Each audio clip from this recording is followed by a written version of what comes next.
আশা করি সবাই ভালো আছেন। টাইটেল এবং থাম্বনেল দেখে অবশ্যই বুঝে গিয়েছেন যে ভিডিওটি কী নিয়ে হতে চলেছে। তো আগে বলতে চাই যে এই ভিডিওটিতে বলা কথাগুলো এবং ভিডিওটি হচ্ছে কাল্পনিক, বাস্তব ভেবে কেউ ভুল করবেন না। তো অনেক আগের কথা, তখন রাজা বাদশাদের যুগ ছিল। তো সে একটা রাজার ছিল একটি ছেলে। তো সকলেরই শখ থাকে যে কেউ বিড়াল পোষে, কেউ হচ্ছে যে কুকুর পোষে, তারপরে বিভিন্ন পেট পোষে। তো সে হচ্ছে রাজার ছেলে, তারও শখ আছে। সে একটি কবুতর পুষছিল, কবুতর পুষতেছিল। তো কবুতরটি তার একটি প্রিয় পাখি ছিল। আর যেহেতু সে একটি রাজার ছেলে, তো রাজা বাচ্চাদের কি ছিল যে তারা হচ্ছে যে শিকার করতে বের হতো।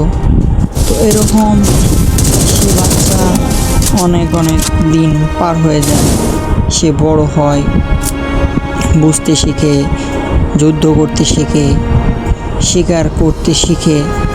এভাবে সে একদিন শিকারে চলে যায়। শিকারে গিয়ে সে শিকার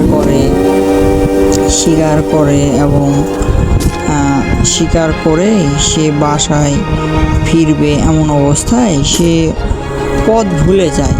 তো যেহেতু অনেক ঘন বন জঙ্গল, তো পথ ভুলে যাওয়া স্বাভাবিক। আর সে গিয়েছিল একা, কারণ সে অনেক পারদর্শী ছিল এইসব বিষয়ে। তো হয়তো সে ভুলে গিয়েছিল পথ। তারপর সে কি করবে, বাঁচতে হলে তো খেতে হবে, বেঁচে থাকতে হবে, অনেক কষ্ট করে সে সারভাইভ করে। তো এরকম করে একদিনের মতো সে কোনোভাবে বেঁচে যায়। তো রাত পার হয়, সে রাত পার করে হচ্ছে দিনের বেলা আবার শিকার করতে সেদিনও সে পথ আর খুঁজে পায় না। তারপর হচ্ছে কি সে ওই দিন রাত্রে কোনোভাবে সে আবারও বেঁচে যায়। তো পরের দিন তার কাছে থাকা, বাসার থেকে বের হওয়ার আগে সে তো খাবার নিয়ে এসেছিল তার জন্য, যে সে হচ্ছে যে শিকার করবে, তো কিছু খাবার তো তার লাগে। তো সে খাবার, পানিও নিয়ে এসেছিল। তো সে খাবার শেষ হয়ে যায়। তখন সে কি করে যে পানি পিপাসায় ভুগতে থাকে। তো এইভাবে করতে সে যেহেতু ক্লান্ত হয়ে গিয়েছে হাঁটতে পানি খুঁজতে, তখন সে একটি গাছের নিচে গিয়ে বসে পড়ে। আর দেখতেছিল সেই গাছটি কিছুক্ষণ পর যে সেই গাছটি থেকে পানি পড়তেছে উপর থেকে। সে না হাত একটি বাটির মতো, মানে পাত্রের মতো কিছু একটা পায়, যেটাতে সে পানি জমা করে খেতে যাচ্ছিল। তো এরকম করে সে ওই পাত্রটা পানি যেখানে পড়তেছিল তার নিচে রেখে দেয়। তো যখনই সেই পাত্রটি ভরে যায়, তখন সে পাত্রটি সে তুলে পানিটা খেতে যায়। তখন কি করে, তার সাথে তার পোষা পাখিটি ছিল। সে পাখিটি তার পানিগুলান ফালাই দেয়, তাকে পানি খেতে দেয় না।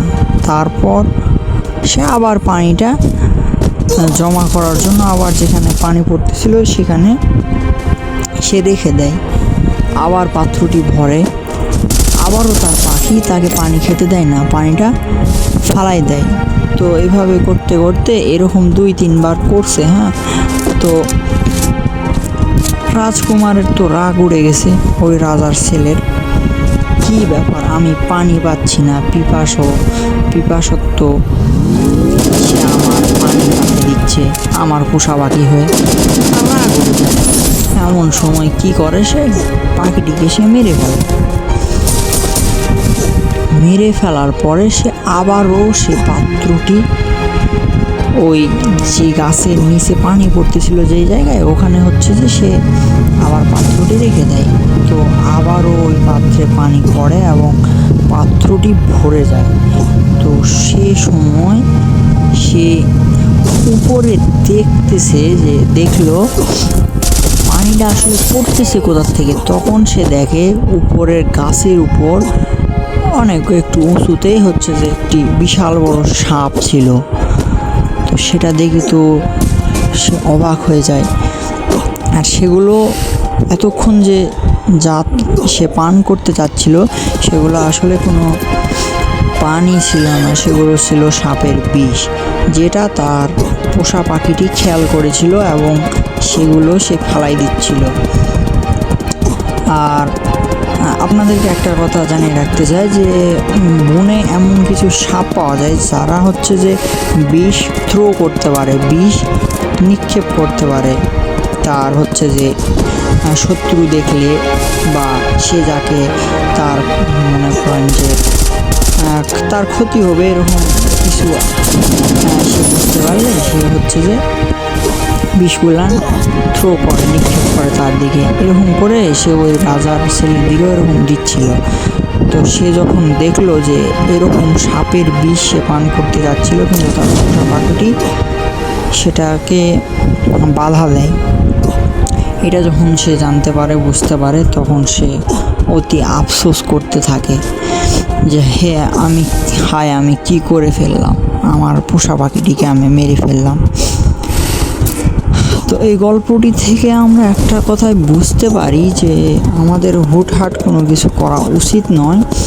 আমাদের আগে কোনো কিছু হলে তার পেছনের কারণটা কী সেটা একবার জানা দরকার। তো এ বলে আমি আমার গল্পটি আজকে এখানে শেষ করতেছি।